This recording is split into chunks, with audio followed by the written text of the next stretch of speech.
Time আর প্রায় মাত্র 10 দিন, তাই তো? তো রিনিট অ্যাসপিরেন্টস বা যাদের আমরা বলি নিট অ্যাসপিরেন্টস, তাদের কাছে মাত্র আর সময় রয়েছে 10টা দিন। এই 10টা দিনের মধ্যে কয়েকটা গুরুত্বপূর্ণ জিনিস তোদের কাছে শেয়ার করার জন্য আজকে চলে এলাম।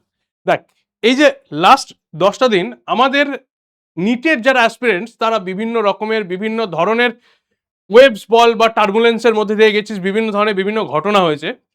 তারপরে এই যে জায়গাটা এখন তৈরি হয়েছে, আর 10 দিন রয়েছে টাইম আমাদের কাছে 21 তারিখে পরীক্ষা হওয়ার জন্য। তো এই যে 21 তারিখে পরীক্ষাটা ভালো করে দেওয়ার জন্য আমাদের কাছে কি ফলো করতে হবে, কি থাকবে এই 10 দিনের, লাস্ট 10 দিনের আমাদের কাছে রোড ম্যাপ, কি থাকবে এই লাস্ট 10 দিনের আমাদের কাছে প্ল্যানিং, সেই সমস্ত জিনিসপত্র নিয়ে করবো আজকে তোদের সাথে ডিসকাশন। তাহলে welcome you all to this PW Bangla NEET and JENPAS channel, তোদের সবাইকে জানাই। তো আজকে যে জিনিসটা নিয়ে ডিসকাস করবো সেটা হচ্ছে রিনিটের আর মাত্র যে 10 দিন রয়েছে, সেই 10 দিনের মধ্যে কি স্ট্র্যাটেজি থাকবে, কি প্ল্যানিং থাকবে, কিভাবে আমরা এই জায়গাটাকে ওভারকাম করব, কি করে আমরা একটা ভালো স্কোরকে করতে পারবো, সমস্ত জিনিসের পরেও নিজের হেলথের গুরুত্বটা কিভাবে দেব, সেই সমস্ত জিনিসপত্র নিয়ে তোদের সাথে আজকে করব ডিসকাশন। ক্লিয়ার? ওকে, তো স্টার্ট করা যাক। প্রথম যে জিনিসটা নিয়ে বলবো সেটা হচ্ছে পড়ার যে প্রসেসটা। সেই পড়ার প্রসেসটা হচ্ছে এই সময়তে আর নতুন করে কোনো চ্যাপ্টার স্টার্ট করবি না। প্রথমেই যেটা বলি সেটা হচ্ছে নতুন করে কোনো চ্যাপ্টার স্টার্ট করবি না। যদি কোনো চ্যাপ্টার টাফ লাগে, কোনো চ্যাপ্টার না হয়, তাহলে সেই চ্যাপ্টারটাকে সেই অবস্থাতেই রাখ। সেটার পিছনে আর মানে নতুন করে এফোর্ট দিয়ে কনফিউশন ছাড়া অন্য কিছু ক্রিয়েট হবে না। যে জায়গাটা তোর স্ট্রং পয়েন্ট রয়েছে, ঠিক আছে, সেই স্ট্রং পয়েন্টটার উপরেই আরো বেশি করে ফোকাস কর, যাতে সিলি মিস্টেক্স এর নাম্বারটা কমিয়ে আনতে পারিস। ঠিক আছে, কারণ এটা হবেই। ঠিক আছে, যেই ধরনের নিট দিতে যাবে তার কাছে সিলি মিস্টেক্স হবেই। সে 100% অ্যাটেম্প করে আসার প্রবাবিলিটি তার কাছে খুব কম। তো কয়েকটা ভুল তার কাছে থাকবেই সব সময়তেই। তো সেটা যেন কমিয়ে আনা যায়, সেই নাম্বারটা যেন মিনিমাম হয়, সেইটার দিকে আমাদের বেশি ফোকাস করতে হবে এই মুহূর্তে দাঁড়িয়ে। নতুন টপিকের থেকেও পুরোনো টপিককে আবার রিভাইজ করে নে যদি দরকার পড়ে। সেটা আমাদের কাছে যে মাইন্ড ম্যাপ করা আছে সেই মাইন্ড ম্যাপ দেখে, ম্যারাথন দেখে হোক, ওয়ান শট দেখে হোক, যেভাবেই হোক না কেন চ্যাপ্টারটাকে একবার ফুল রিভাইজ করে নে। ঠিক আছে, নেক্সট এরপর যেটা হবে সেটা হচ্ছে দেখ, প্রথম কয়েকটা দিন আমরা এনসিআরটির মধ্যে রিডিং, ডায়াগ্রাম স্টাডি করা, ট্রিক্সগুলোকে মনে রাখা, মানে বায়োলজির মধ্যে যেগুলো মেন ইম্পর্টেন্ট এরিয়া সেগুলোকে নিয়ে বলছি। নেক্সট 4 থেকে 6 দিন যেটা রয়েছে 4 to 6 ডেজের মধ্যে, সেখানে কেমিস্ট্রির যেগুলো রিয়াকশন ফর্মুলা, সেই রিয়াকশন ফর্মুলাগুলোকে রেডি করা। ঠিক আছে, 7-9 ডেজের মধ্যে ফিজিক্সের যেগুলো ফর্মুলা রয়েছে, আর লাস্ট 10 ইয়ার্সের যে পিওয়াই কিউ, সেই পিওয়াই কিউগুলোকে স্পিডে একবার প্র্যাকটিস করে নেওয়া, কোশ্চেন্সগুলোকে একবার স্টাডি করে নেওয়া, কিরম ধরনের কোশ্চেন এখানে আসে সেইগুলোকে দেখে নেওয়া। ঠিক আছে, আর লাস্ট 10 ডেজেতে কি হবে না, প্রত্যেকটা জিনিসকে জাস্ট একবার শুধু পলিশ করে নেবো যে ইয়েস স্যার এই সমস্ত জিনিসগুলো আমাদের রেডি রয়েছে, এর মধ্যে থেকে যদি কোনো কোশ্চেন আসে একটাও আমার মিস যাবে না। এই জায়গাটাকে তৈরি করা, এই কনফিডেন্সটা নিজের মধ্যে বিল্ড করা, ব্যাস এই হচ্ছে আমাদের লাস্ট 10 ডেজের স্ট্র্যাটেজি আমরা দেখতে পাচ্ছি। তো কি করব এই লাস্ট 10টা দিনের জন্য, আমি তোদের একটা রুটিন বানানোর চেষ্টা করেছি। বিভিন্ন জনের বিভিন্ন রকমের রুটিন হবে, কোনো চাপের কিছু নেই, জাস্ট একটা রেফারেন্সের জন্য এটাকে তোরা ফলো করতে পারিস। তো কিরকম ধরনের, এই কয়েকটা দিন মাত্র 5:30 থেকে 8টা, মানে সকালে ওঠা একটু অভ্যেস কর। 5:30 থেকে 8টার যে সময়টা রয়েছে সেই সময়েতে আমরা কি করে নেবো না, এই সময় ফার্স্ট রিভিশনটা আমরা স্টার্ট করব। এই সময় ফার্স্ট আমাদের রিভিশনটা স্টার্ট করব আমরা। পরবর্তীকালে 8টা থেকে 1:30 যে সময়টা রয়েছে সেই সময়তে যেগুলো থিওরিটাই রয়েছে আমাদের, নর্মালি কেমিস্ট্রি হতে পারে বা বায়োলজি হতে পারে, যেগুলো এনসিআরটি বেস করে আমরা পড়তে পারবো, সেই এনসিআরটি বেস করে রিডিংটা করে নেবো। 1:30 থেকে 2:30টার মধ্যে আমাদের লাঞ্চ ব্রেক, আর এই সময় স্ক্রিন টাইম অফ, কোনো স্ক্রিন দেখবো না, না কোনো ম্যারাথন, না কোনো শর্টস, না কোনো মানে ওয়ান শট, কিচ্ছু দেখবো না এই সময়, একদম স্ক্রিন টাইম বন্ধ। নেক্সট আসছে আমাদের কাছে 2:30 থেকে 5:30 অবধি। এই যে টাইমটা, এই টাইমটা খুব ভাইটাল, কারণ এইটাতে আমাদের বডি ক্লক মেনটেন হবে। তাই যে মেন যে জায়গাটা মানে এক্সামের যে টাইমটা, সেটা হচ্ছে 2:30 থেকে 5:30টার টাইমেই আমরা কিন্তু মক টেস্ট প্র্যাকটিস করব। ঠিক আছে, 3 ঘন্টা 15 মিনিট টাইমের মধ্যে আমরা মক টেস্টকে প্র্যাকটিস করব। ঠিক আছে, ওকে। নেক্সট তারপরে আসছি দেখ 6টা থেকে 10টা, এই সময় যেগুলো উইক এরিয়া রয়েছে ফিজিক্সের, সেই ফিজিক্সের উইক এরিয়াগুলোকে অ্যানালাইসিস করব, সেগুলো নিয়ে অ্যান্সার করার চেষ্টা করব, সেগুলো নিয়ে কয়েকটা কোয়েশ্চেনকে প্র্যাকটিস করব। নেক্সট 10টার পরে আমরা পরিষ্কার চুপচাপ শুতে চলে যাব। হ্যাঁ স্যার 10টাতেই শুতে যাব, কোনো অসুবিধা কিচ্ছু নেই। স্যার ঘুম আসে না, জোর করে চেষ্টা কর কয়েকদিন, অটোমেটিক্যালি ঘুম চলে আসবে। 10টা থেকে আবার 5:30টায় উঠবি, এই সাইকেলটাকে এই কয়েকটা দিন মেনটেন করতে হবে আমাদের জন্য। ঠিক আছে, তাহলে প্রথমে একদম স্টার্টিংটা হবে বায়োলজি অ্যান্ড কেমিস্ট্রি দিয়ে, লাস্টে শেষ করবো হচ্ছে ফিজিক্স দিয়ে, মাঝখানে আমাদের কাছে একটা টেস্ট থাকছে। তাহলে পুরো সিলেবাসটাকে এইভাবে কভার করব। বায়োলজি, ফিজিক্স, প্রথমে biology, chemistry, test, physics and rest. এইভাবে আমাদের গোটা সিলেবাসটাকে আমরা র্যাপ আপ করবো। ক্লিয়ার? নেক্সট এবারে দেখ, যখন বায়োলজির ক্ষেত্রে আমরা দেখতে পাবো সেখানে যে 340+, 360-র মধ্যে 340+, এইটা হচ্ছে আমাদের কাছে একটা বেসিক টার্গেট, আর এটা আমরা পাবো, অ্যাচিভ করতে পারিও। কারণ সেখানে এনসিআরটি থেকেই আমরা ম্যাক্সিমাম কোশ্চেনকে দেখতে পাবো, এনসিআরটি ওরিয়েন্টেড হয়, তাহলে এনসিআরটি রিগার্ডিং যে পার্টগুলো রয়েছে সেই পার্টগুলোকে আমরা রেডি করে ফেলবো। হাই ওয়েটেজ যে টপিকগুলো রয়েছে, যেমন ধরনের জেনেটিক্স বল, ইভলিউশনস, ইকোলজি, হিউম্যান ফিজিওলজি, এই পার্টগুলোর উপরে সব থেকে বেশি জোর দেবো। ঠিক আছে? এই পার্টগুলো থেকে যেন কোনো কোশ্চেন আমাদের মিস না হয়। ঠিক আছে? আর নেক্সট হবে প্রতিদিন 100টা+ এমসিকিউ সলভ করার, 40 থেকে 50 মিনিটসের মধ্যে এটাকে করতে হবে। 100টা এমসিকিউ হবে 50 মিনিটের মধ্যে, 100টা এমসিকিউ 50 মিনিটের মধ্যে প্র্যাকটিস করার চেষ্টা করব। ঠিক আছে? তাহলে এটা হয়ে গেল কি, যেটাতে বায়োলজিতে আমরা বেশি স্কোর করতে পারবো সেই জায়গার যে এরিয়াটা, সেই এরিয়াটা। ওকে? বায়োলজির ডায়াগ্রাম আর টেবিল খুব গুরুত্বপূর্ণ। ডায়াগ্রাম আর টেবিলগুলোকে ভালো করে একবার দেখে নিবি, কারণ ওখান থেকেও কোশ্চেন আমাদের কাছে আসবে। নেক্সট এবারে আয় কেমিস্ট্রির জন্য। কেমিস্ট্রিতে অর্গ্যানিকের মধ্যে যেগুলো নেম রিয়াকশন রয়েছে, তারপরে মেকানিজম রিয়াকশন রয়েছে, ফ্লো চার্ট বানিয়ে এগুলোকে রিভিশন করতে হবে। তোরা আরো ভালো বুঝতে পারবি কেমিস্ট্রির জন্য। বাকি যারা স্টুডেন্ট রয়েছে তাদেরকে হেল্প করতে পারিস, নিচে কমেন্ট সেকশন ওপেন রয়েছে। কেমিস্ট্রির জন্য কোন কোন ইম্পর্টেন্ট পার্ট রয়েছে, ফিজিক্সের জন্য কোন কোন ইম্পর্টেন্ট পার্ট রয়েছে, যদি কোনো অ্যাড অন কিছু করতে হয় তোরা সেখানে কমেন্ট করে জানাবি, কোনো সমস্যা কিছু নেই। নেক্সট কি রয়েছে ইনঅর্গানিকের মধ্যে, এনসিআরটি, কেমিক্যাল বন্ডিং, এনসিআরটির পার্টগুলো, মানে এনসিআরটিটা একবার দেখে নিবি। Chemical bonding, P block, elements, এইগুলোকে বেশি জোর দেবো।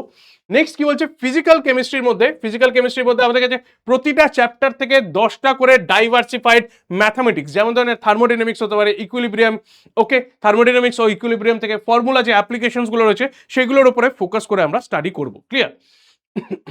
নেক্সট এবারে আয় ফিজিক্স। ফিজিক্সের মধ্যে এই মুহূর্তে নতুন করে যদি কিছু প্র্যাকটিস করতে যাস, যেটা তোর হয় না, সেই জিনিসটাকে যদি তুই রেডি করতে যাস তাহলে কিন্তু তোর প্রবলেম হতে পারে। ঠিক আছে? সেই পার্টটাকে টোটালি এখন ছাড়, যেগুলো তোর হাই ওয়েটেজ রয়েছে, যেমন ধরনের মডার্ন ফিজিক্সের মধ্যে, আর যেগুলো স্কোরিং সহজে আমরা স্কোর করতে পারি। নেক্সট রয়েছে অপটিক্স রয়েছে, মেকানিক্স রয়েছে, এই সমস্ত জায়গার সাথে সাথে লাস্ট 10 বছরের কোশ্চেন প্র্যাকটিস আমাকে করতেই হবে। লাস্ট 10 ইয়ার্সের যদি আমরা কোশ্চেন প্র্যাকটিস করে ফেলি, ইচ অ্যান্ড এভরিথিং যদি রেডি করে ফেলতে পারি, তাহলে কিন্তু ফিজিক্সে একটা গুড স্কোর আমরা করে আসতে পারবো। ঠিক আছে? তাহলে বায়োলজি, কেমিস্ট্রি অ্যান্ড ফিজিক্স, এই তিনটের যেগুলো আমার খুব ভাইটাল জায়গা, সেই ভাইটাল জায়গাগুলো তোদের কাছে আমি বলে দিলাম। ক্লিয়ার? নেক্সট এরপরে কি হচ্ছে না, তিনটের মধ্যে এবার যেটা হচ্ছে সেটা হচ্ছে এক্সামিনেশন। যখন এক্সাম দেব সেই সময় কনসেপ্টের মধ্যে কোথায় গ্যাপ রয়েছে আগে দেখ। কোন কনসেপ্টটা তুই জানিস না সেই কনসেপ্ট তুলে কোশ্চেন দিচ্ছে, কিন্তু সেই কোশ্চেনটা তুই অ্যাটেম্প করতে পারছিস না, কনসেপ্টে কোথায় গ্যাপ রয়েছে দেখ। যদি কোনো জায়গায় কনসেপ্টে গ্যাপ দেখতে পাস তাহলে সেই কনসেপ্টটাকে আগে বিল্ড করে নে তোর স্ট্রং টপিকের ভেতর থেকে। কনসেপ্টে বিল্ড হয়ে যাওয়ার পরে কি করব, নেক্সট এবার যেগুলো আমার কোশ্চেন প্র্যাকটিস করছি, আরো কয়েকটা কোশ্চেন প্র্যাকটিস করার পরে সিলি মিস্টেকটাকে অ্যাভয়েড করব। ঠিক আছে? সিলি মিস্টেকটাকে অ্যাভয়েড করব, মানে যেটা জানি না সেটা আমি আন্দাজে অ্যান্সার করব না। ঠিক আছে? জানি না অ্যান্সার করব না, এই রুলস মেনটেন করে চলবো। ঠিক আছে? নেক্সট কি হচ্ছে 2 মিনিট রুল বলা হয় এটাকে। 2 মিনিট রুল মানে কোনো একটা কোশ্চেন পড়তে গিয়ে যদি 2 মিনিটের বেশি সময় লাগে সেটাকে স্কিপ করব, নেক্সট কোশ্চেনে চলে যাব। ঠিক আছে? একদম সেটাকে স্কিপ করব, নেক্সট কোশ্চেনে চলে যাব। এখানে আমার কোনো ইগোর ব্যাপার নেই যে ওটা আমাকে সলভ করেই যেতে হবে। ও তোর গার্লফ্রেন্ড নয় যে ওকে তোকে পটিয়েই যেতে হবে, এরকম কোনো ব্যাপার নেই। তাহলে জাস্ট ওটাকে ইগনোর কর, নেক্সট কোশ্চেনে যা, সলভ কর, ওটার জন্য পরে তুই টাইম পাবি। কিন্তু ওর জন্য তুই যদি এখন এক্সেসিভ টাইম দিস, পরে কিন্তু তুই যেগুলো তোর জানা কোশ্চেন সেই জানা কোশ্চেন অ্যাটেম্প করতে পারবি না। তো সেই জন্য কোনো ইগোর ব্যাপার নেই, আগে কোশ্চেনটাকে যদি 2 মিনিটের মধ্যে সলভ করতে না পারি, স্কিপ অ্যান্ড নেক্সট কোশ্চেনে চল। ঠিক আছে? এই প্রসেসে আমরা দেখবো। ক্লিয়ার? নেক্সট এবারে যেটা রয়েছে সেটা হচ্ছে যে যখন এক্সামের যে স্ট্র্যাটেজিগুলো বা এক্সাম হলের মধ্যে কি স্ট্র্যাটেজি রাখবো। 3টে রাউন্ডে আমরা এক্সাম হলেতে অ্যান্সার করব। ফার্স্ট রাউন্ড যেগুলো ইজিলি অ্যান্সার করতে পারবো আমরা, ডাইরেক্টলি মানে একবার দেখেই আমরা অ্যান্সার করতে পারবো, সেগুলো প্রথমে 100% অ্যাকিউরেট দিয়ে, এটা তো আমার জানা কোশ্চেন, সেগুলোকে আমরা অ্যাটেন্ড করে আসবো। নেক্সট যখন রাউন্ড 2 হবে, যেখানে আমার দুটো অপশনের মধ্যে কনফিউশন ক্রিয়েট হচ্ছে, সেইটা হচ্ছে আমার কাছে রাউন্ড 2, মানে অল্প স্বল্প অ্যানালাইসিস করতে হচ্ছে, অল্প স্বল্প আমাকে ভাবতে হবে, দুটো অপশন নিয়ে আমাদের সমস্যা রয়েছে, সেইটা হচ্ছে রাউন্ড 2তে আসবে। আর রাউন্ড 3তে আসবে যেগুলো ক্যালকুলেটিভ কোয়েশ্চেন, লেন্দি কোয়েশ্চেন, যেগুলো নিয়ে অনেকটা টাইম নেবে, সেটা হচ্ছে রাউন্ড 3তে আসবে। সবার ফার্স্ট এই যে 100% যখন আমি অ্যান্সার করছি রাউন্ড 1-এর মধ্যে, যেন সমস্ত ফিজিক্স, কেমিস্ট্রি, বায়োলজি কোনো সাবজেক্টেরই যেন কোনো কোশ্চেন যেগুলো আমরা একবারে করতে পারবো সেটা যেন স্কিপ কোনো মতেই না হয়। বোঝা গেল? তাহলে ফার্স্ট এটা আমাকে ফোকাস করতে হবে। রাউন্ড 2তে দুটো অপশনের মধ্যে যদি ডাউট থাকে সেটাকে ক্লিয়ার করব, আর রাউন্ড 3তে যেগুলো টাফ লাগছে সেগুলোকে ক্লিয়ার করব। ঠিক আছে, 3বার আমার কাছে পুরো জায়গাটাকে র্যাপ আপ করতে হবে। নেক্সট এবারে বলি, এই সময় সোশ্যাল মিডিয়ার মধ্যে পেপার লিক, রিনিটের পেপার লিক বিভিন্ন ধরনের, ঠিক আছে, এই স্যার ধরা পড়েছে, ওই স্যারেতে কি হলো, বিভিন্ন ধরনের এখন, ঠিক আছে, কোনো একটা কি বলে নিউজ অ্যাঙ্কার এসে বলে দিচ্ছে এ কি পড়াতে পারে, এই সমস্ত জিনিসপত্র চলছে, আমি খুব ভালো করে জানি। কিন্তু তুই এই কয়েকটা দিনের জন্য ওই মেন্টাল ব্লকেজটা তৈরি কর, যাতে কোনো রকম কোনো ইনফরমেশন আর তোর কাছে না তো আসে। তাতে দরকার পড়লে তোর কয়েকটা সোশ্যাল মিডিয়া সাইটকে তুই এই কয়েকদিনের জন্য আনইনস্টল করে দে বা আনসাবস্ক্রাইব করে দে, যা ইচ্ছা কর, কোনো সমস্যা কিছু নেই। কিন্তু ওই ইনফরমেশনসগুলো, এই রিনিটের পেপার লিক হতে পারে বা এটা লিক হতে পারে, এইটা হচ্ছে কি সিজেপি এখন কি করলো, এই সমস্ত জিনিসপত্র নিয়ে তোকে এখন ভাবতে হবে না। তোকে এখন সামনে যে পরীক্ষাটা রয়েছে সেই পরীক্ষাটা তোর লাইফের আরো একটা, মানে আমাদের দেওয়ার পরেতে আবার একটা মাস পেয়েছি, যেটা আমাদের কাছে বলতে পারিস যে একটা অপরচুনিটি, বা অনেকের কাছে এটা আবার একটা টেস্ট। ঠিক আছে, ওকে, যাদের ধরনের ওই 400 থেকে 500 স্কোর আসছিল তাদের কাছে একটা অপরচুনিটি, আর যারা ভালো স্কোর করেছিলি তারা হচ্ছে তাদের কাছে আবার একটা টেস্ট। তারা এই টেস্টটাকে খুব মাইন্ডফুলি প্রত্যেকটা জিনিসকে বুঝে টাইমটাকে ইউটিলাইজ কর, কারণ তোর হাতে যেটা রয়েছে সেটা হচ্ছে এখন এই এক্সামের আগের টাইমটা রয়েছে, এক্সামের পরের টাইমটা থাকবে না আর।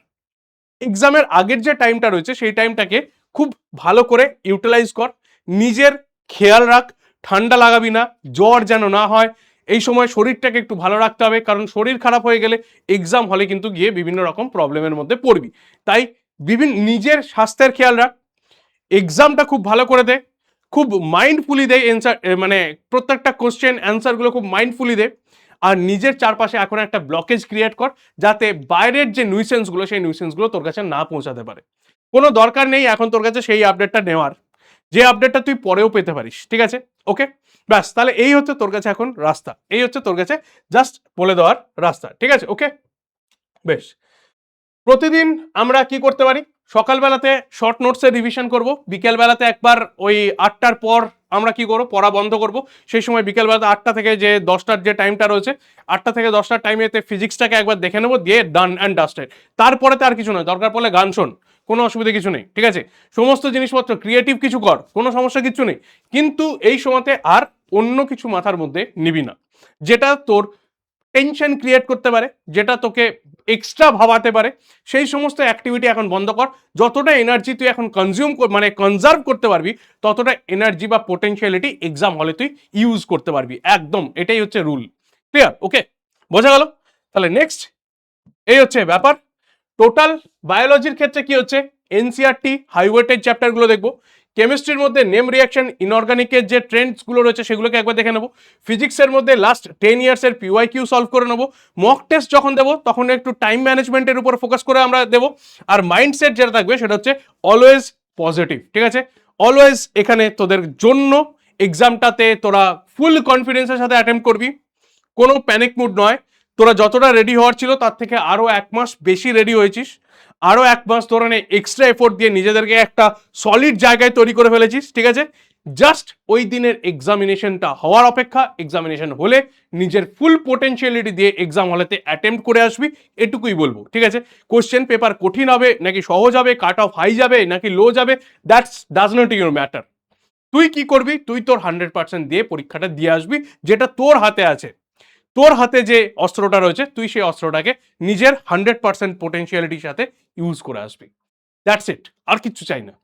ওকে, all the best for the NEET examination. NEET অ্যাসপিরেন্টসরা ফাটিয়ে পরীক্ষা দাও।